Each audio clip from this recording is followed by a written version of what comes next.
P Jayarajan CPM സംസ്ഥാന സെക്രട്ടേറിയറ്റിൽ ഇടം പിടിക്കുമെന്നായിരുന്നു നേരത്തെ ഉണ്ടായിരുന്ന സൂചനകൾ. എന്നാൽ MV ജയരാജനെയും KK ശൈലജയെയും സെക്രട്ടേറിയറ്റിൽ ഉൾപ്പെടുത്തി പി ജയരാജനെ തഴഞ്ഞു. ജെ മേഴ്സിക്കുട്ടിയമ്മയ്ക്കും CPM സെക്രട്ടേറിയറ്റിൽ ഉൾപ്പെടുത്താത്തതിൽ അതൃപ്തിയുണ്ട്. ഒഴിവാക്കപ്പെട്ടവർ മോശക്കാരല്ല എന്നായിരുന്നു കേന്ദ്ര കമ്മിറ്റി അംഗം AK ബാലന്റെ പ്രതികരണം.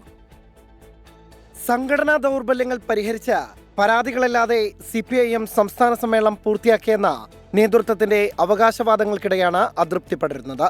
സംസ്ഥാന സെക്രട്ടേറിയറ്റ് തെരഞ്ഞെടുപ്പിൽ പി ജയരാജനും ജെ മേഴ്സിക്കുട്ടിയമ്മയും വിയോജിപ്പ് രേഖപ്പെടുത്തി. സംസ്ഥാന സമിതിയിൽ പുതിയ സെക്രട്ടേറിയറ്റ് പാനൽ വായിച്ചപ്പോഴാണ് എതിർപ്പറിയിച്ചത്.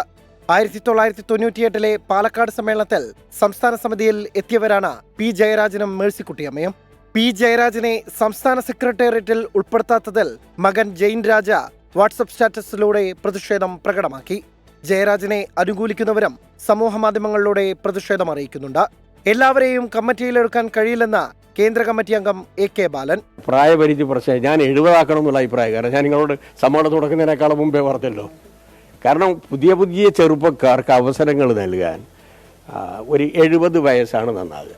സംസ്ഥാന സമ്മേളനം കൊടിയിറങ്ങിയതിന് പിന്നാലെ കണ്ണൂർ ജില്ലാ കമ്മിറ്റി അംഗം N സുകന്യയുടെ ഫേസ്ബുക്ക് പോസ്റ്റും ചർച്ചകൾക്ക് വഴിവെച്ചു. എന്നാൽ ഫേസ്ബുക്ക് പോസ്റ്റ് ദുർവ്യാഖ്യാനം ചെയ്തതാണെന്ന് N സുകന്യ 24നോട്. ഞാൻ എന്റെ പ്രൊഫൈൽ പിക്ചർ മാറ്റിയപ്പോ അദ്ദേഹത്തിന്റെ ആ ഒരു വാചകം അതിന്റെ കൂടെ വെച്ചു എന്നുള്ളതല്ലാതെ അതിനെ മറ്റൊരു തരത്തിലും ദുർവ്യാഖ്യാനം ചെയ്യുന്നത് ശരിയല്ല എന്നാണ് എനിക്ക് പറയാനുള്ളത്. N സുകന്യ സംസ്ഥാന കമ്മിറ്റിയിൽ എത്തുമെന്ന റിപ്പോർട്ടുകൾ പുറത്തു വന്നിരുന്നു. മുതിർന്ന നേതാക്കളായ കടകംപള്ളി സുരേന്ദ്രനെയും M വിജയകുമാറിനെയും സംസ്ഥാന സെക്രട്ടേറിയറ്റിൽ തഴഞ്ഞതിൽ തിരുവനന്തപുരത്തെ നേതൃത്വവും അതൃപ്തിയിലാണ്. MB രാജേഷിനെ സെക്രട്ടേറിയറ്റിലേക്ക് പരിഗണിക്കാത്തതും പാർട്ടിക്കുള്ളിൽ ചർച്ചയായിട്ടുണ്ട്. 24 തിരുവനന്തപുരം.